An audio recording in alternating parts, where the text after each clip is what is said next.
जी देखिए, उनकी डिसेंसी भी तो माने ना आप उनकी कि वो कुछ शर्म भी खा गए हैं और इस्तीफा दे दिया। और आप ये भी देखें कि पाकिस्तान पे प्रेशर बिल्ड हुआ, लेकिन विद इन द कंट्री उन पे बहुत क्रिटिसिज्म आया। उनके अपने जर्नलिस्ट ने, उनकी अपनी क्रिकेट कम्युनिटी ने बड़ा प्रेशर डाला था उन पे कि ये क्या बात हुई कि जब एक मुल्क को आपकी जरूरत थी तो आपने बिल्कुल आप भागे। और ये एक अच्छी कौम की 10 डेज निशानी भी तो इन होती है। रिटर्न इंडिया ने भी ब्रिटेन को डाल दिया। तो कल मैं एक ट्वीट देख रहा था, जो इंग्लैंड के एम्बेसडर हैं इंडिया में, उन्होंने कह दिया जी कि अब जो है ना वो हम सब वो जो रिस्ट्रिक्शंस थी इंडियंस के लिए हटा दी हैं। So it means they pressured England, और उनको वो हटाना पड़ा क्योंकि इंडियंस वहां पे पैसे लेके जा रहे थे और स्टूडेंट्स और बिजनेसमैन। तो उनको उन्होंने सोचा कि ये जो ब्रिटेन का जो कॉलोनियल माइंडसेट से अभी भी ऑपरेट करना चाह रहा है, and particularly I have spoken to many Indians, और वो समझते हैं कि Britain is no more a power. Chairman की तरफ से कि हमें अब फेस करना पड़ेगा आपको आईसीसी में। तो इसकी वजह से भी ये जो आज फैसला सामने आया है, हमने देखा कि रिजाइन कर दिया है इंग्लिश क्रिकेट बोर्ड के चेयरमैन ने। जी देखिए, उनकी डिसेंसी भी तो माने ना आप उनकी कि वो कुछ शर्म भी खा गए हैं और इस्तीफा दे दिया। और आप ये भी देखें कि पाकिस्तान पे प्रेशर बिल्ड हुआ, लेकिन विद इन द कंट्री उन पे बहुत क्रिटिसिज्म आया। उनके अपने जर्नलिस्ट ने, उनकी अपनी क्रिकेट कम्युनिटी ने बड़ा प्रेशर डाला था उन पे कि ये क्या बात हुई कि जब एक मुल्क को आपकी जरूरत थी तो आपने बिल्कुल आप भागे।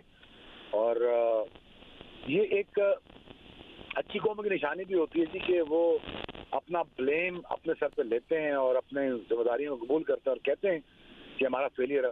उन्होंने कहा जी कि मेरा मुझे प्रेशर भी था और मेरा फेलियर भी था। और उनके लड़के भी बोले, टीमें भी बोली, उनकी पूरी कम्युनिटी भी बोली इसके बारे में। तो आई थिंक बड़ी दलेरी का फैसला था। अच्छा, दिलेरी का तो फैसला था, लेकिन ये कि वो जो फैसला किया वो किस बुनियाद पे किया गया अभी तक ये नहीं पता चल सका, क्योंकि रमीज राजा भी ये पूछ रहे हैं, यही सवाल सबकी तरफ से कि भाई कोई वजह, कोई वैलिड रीज़न बताया जाए। जो वो बताने में अभी जो उन्होंने बात की है वॉटमोर ने, उसमें भी कोई ऐसा रीज़न उन्होंने बताया नहीं है। देखिए, रीजन तो दो है ना जी, बड़ी सिंपल। एक तो उनकी क्रिकेटर्स ने भी कह दिया था कि जी हमसे तो पूछा ही नहीं गया। क्रिकेट एसोसिएशन ने भी कहा कि हमसे तो बात ही नहीं हुई इनकी, ये अपनी तरफ से ही की जा रही है, अपनी तरफ से ही बातें बनाई जा रही हैं। एक अगर अगर आप ये देखें कि न्यूजीलैंड से ज्यादा क्रिटिसिज्म इंग्लैंड पे आया है।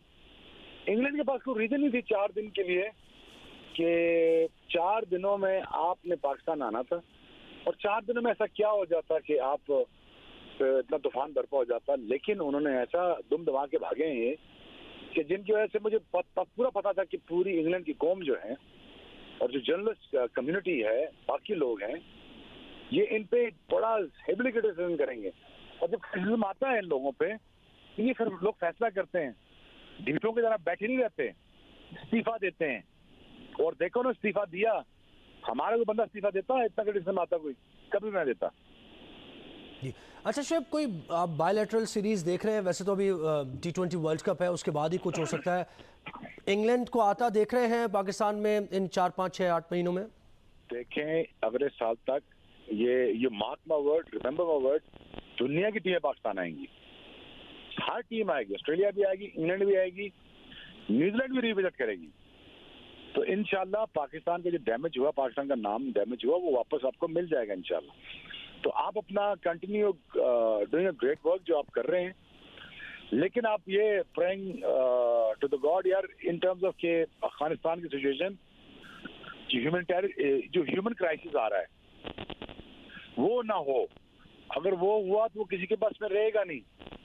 लेकिन अगर अफगानिस्तान की सिचुएशन सेटल रहती है और साल तक, तो दुनिया की सारी टीमें आ जाएंगी आपके पास। जी।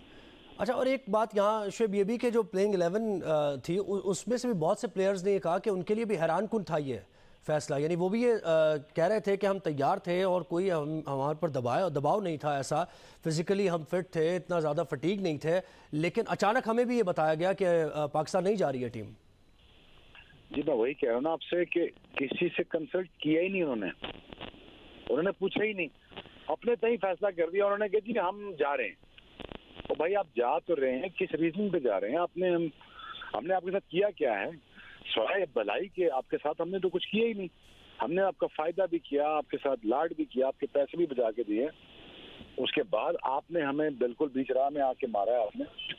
तो जितना क्रिटिसिज्म था वो लड़कों की तरफ से आया, उनकी विद इन टीम भी आया, एसोसिएशन की तरफ से भी आया, जर्नलिस्ट कम्युनिटी से भी आया, एक्सपर्ट से भी आया, माइकल होल्डिंग से लेकर सारे लोगों ने इंग्लैंड क्रिकेट बोर्ड का बहुत उड़ाया। उन्होंने ये भी कहा यार ये किस किस्म के आप लोग हैं कि एक कंट्री आपके लिए इतना कुछ कर रहा है और आपने आगे से ये कर दिया है उसके साथ कि जो आपके साथ भलाई कर रहा है। तो ये मुझे लग रहा था कि इस बाउंड टू हैपन के कुछ ना कुछ गिवन टेक करना पड़ेगा इंग्लैंड को, और गिवन जो करना है उनको वो ये थी जॉब थी वॉटमोर साहब की, क्योंकि उन पे बहुत सीधा क्रिटिसिज्म आता है because he is heading the department और ईसीबी, तो ईसीबी को आपको बर्दाश्त करना ही करना था। अच्छा शोएब, ये भी कहिएगा कि आप खेलते भी रहे ग्राउंड में, आप प्लेयर भी रहे, तो प्लेयर के मोराल पे अब ये पाकिस्तानी क्रिकेटर्स के लिए तो एक बड़ा जो इवेंट है वो T20 वर्ल्ड कप ही है, तो ये जो पेशरफ्त हो रही है ऑब्वियसली मैनेजमेंट की सतह पे, पीसीबी की सतह पे या दीगर बोर्ड्स की सतह जो फैसले होते हैं वो कहीं ना कहीं मुतासर तो करते हैं, तो खिलाड़ियों के मोराल पे एक अच्छा असर इन पेशरफ्त ये जो चीज है, मैं रमीज राजा को देख रहा हूँ जब से ये क्रिकेट में चेयरमैन बने हैं, इनके लिए कुछ चैलेंजेस आए हैं। न्यूजीलैंड की क्रिकेट टीम चलेगी, गो के न्यूजीलैंड की क्रिकेट टीम भी आ रही है, और मेरा ख्याल है यहाँ से हमें थोड़ा सीखना चाहिए कि वी शुड बी टफ, हमें टफ रहना चाहिए and we should be performing good, हमें परफॉर्म भी करना चाहिए, टफ भी रहना चाहिए, और हमें जिसे कहते हैं ना कि इतना जो पंजाबी कहते हैं ना लिफना नहीं चाहिए, we shouldn't bend much in front of international pressure. ये जो न्यूजीलैंड ने हमारे साथ किया या इंग्लैंड ने किया है, गो के जो वो एन वॉटमोर हैं उन्होंने इंग्लैंड क्रिकेट बोर्ड के चेयरमैन से उसके इस्तीफा दे दिया है, और उन पे प्रेशर था कि फॉर सो मेनी रीजंस, लेकिन पाकिस्तानी तो शायद ये मजे ले रहे हैं और एंजॉय कर रहे हैं कि शायद वो उन्होंने हमारे लिए प्रेशर इतना ज्यादा पाकिस्तान ने डाला कि वो रिटायर हो गए हैं, but there would be other reasons, maybe ये रीजन ना हो या शायद थोड़ी सी हो भी, क्योंकि बोरिस जॉनसन ने या बाकी लोगों ने कहा था कि ये क्यों आपने जो है वो किया है। सो न्यूजीलैंड की क्रिकेट टीम वापस आ रही है पाकिस्तान में, और ये बात ये they are planning the tour, लेकिन पाकिस्तान को इंटरनल पैसा जनरेट करना है। अभी जो रमीज राजा है, रिसेंटली उन्होंने कुछ पॉलिटिशियन से ये कहा, बिजनेसमैन से कहा कि आप क्रिकेट में पैसा लगाएं। हमारे लोग जो हैं वो सारा रियल स्टेट में पैसा लगाते हैं, they never put money in the right place. मुल्क को कैसे आगे लेके जाना है, मुल्क को किस तरह आगे लेके जाना है, या क्रिकेट हो या ये इसको हम बोलते हैं सॉफ्ट पावर। अगर जो क्रिकेट है वो आपके मुल्क की सॉफ्ट पावर है। अब आप देखें रिसेंटली इंडिया ने क्या किया कि उन्होंने वो ब्रिटिश ने उनको कहा जी कि जो लोग इंडिया से आएंगे उनको उन्होंने डाल दिया जी क्वारंटीन करें, और ये इतने दिन क्वारंटीन करेंगे, आई थिंक 10 डेज, तो इन रिटर्न इंडिया ने भी ब्रिटेन को डाल दिया। तो कल मैं एक ट्वीट देख रहा था, जो इंग्लैंड के एम्बेसडर हैं इंडिया में, उन्होंने कह दिया जी कि अब जो है ना वो सब वो जो रिस्ट्रिक्शंस थी इंडियंस के लिए हटा दी हैं। So it means they pressured England, और उनको वो हटाना पड़ा क्योंकि इंडियंस वहां पे पैसे लेके जा रहे थे, और स्टूडेंट्स और बिजनेसमैन, तो उन्होंने सोचा कि ये जो ब्रिटेन का जो कॉलोनियल माइंडसेट से अभी भी ऑपरेट करना चाह रहा है, and particularly I have spoken to many Indians, और वो समझते हैं कि Britain is no more a power, the power is either European Union और अमेरिका है, ये किसी या चाइना है या रशिया है, they are the big powers, लेकिन Britain is no more the power. लेकिन वो चले एक और स्टोरी है। लेकिन पाकिस्तान ने भी अगर जो न्यूजीलैंड के साथ जो हमें करना चाहिए था हम वो नहीं कर पाए, क्योंकि हमारे पास पूरे टूल्स नहीं है। और जिस तरह रमीज राजा कहते हैं कि हमें 50% पैसा तो आईसीसी से आता है, हमारे बोर्ड में तो है ही कुछ नहीं है। 50% पैसा हुकूमत तो देती कुछ नहीं है, और हम डिमांड करते हैं कि जी हमारे खिलाड़ी ये कर दें वो कर दें। एक तो वैसे निकम्मे हैं चीजें, मेरिट पे लोग नहीं आते, जो मेरिट पे आते हैं वो परफॉर्म नहीं करते, और वो समझते हैं कि हम स्टार बन बैठे हैं क्रिकेट में और अब हम तो खत्म ही नहीं हो सकते। और नालायक लोग भी होते हैं, मुझे याद है वो उमर अकमल बरादरान जो हैं, वो तो इस तरह हमारी क्रिकेट टीम में आगे बैठ गए थे जैसे पता नहीं उनकी फैमिली एंटरप्राइजेज है, 3 भाई एक ही में खेलना शुरू हो गए, और उनका वो लेवल भी नहीं था।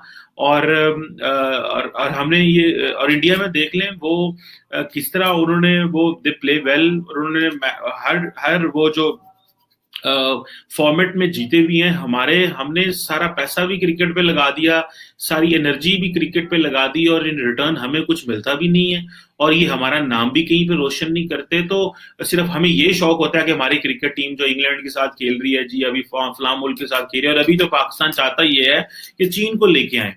अब चीन जारी बात है उसके पास पैसे हैं, तो वो इनका दिल है कि चीन को लेके आए इसमें। अब चीनी जो है वो बड़े स्मार्ट है, वो क्यों करके क्रिकेट में आए, या वो उनका टेंडेंसी नहीं है लोगों को करना कि जी वो अगर चीन आईसीसी में आ जाएगा तो शायद हमारा एक वोट बन जाएगा। हम हर और बहुत सारे लोग पाकिस्तान में समझते हैं हमने चीन को इतना इस्तेमाल कर लिया, इतना इस्तेमाल कर लिया हर जगह, हमें यूएन सिक्योरिटी काउंसिल में भी चीन की जरूरत है, फंडिंग की भी जरूरत है, लोन लेने के लिए भी जरूरत है, हर चीज के लिए चीन की जरूरत है। चले ठीक है, ममालिक के जो ताल्लुकात होते हैं उसमें पार्टनरशिप्स होती हैं, ये नहीं है कि वो हमसे कुछ नहीं रिटर्न लेते, वो भी बहुत कुछ लेते हैं, लेकिन हर जगह एक एक जगह पे चीन का इस तरह इस्तेमाल जो है that is not of value. So जिस तरह इंडिया ने ब्रिटेन को फोर्स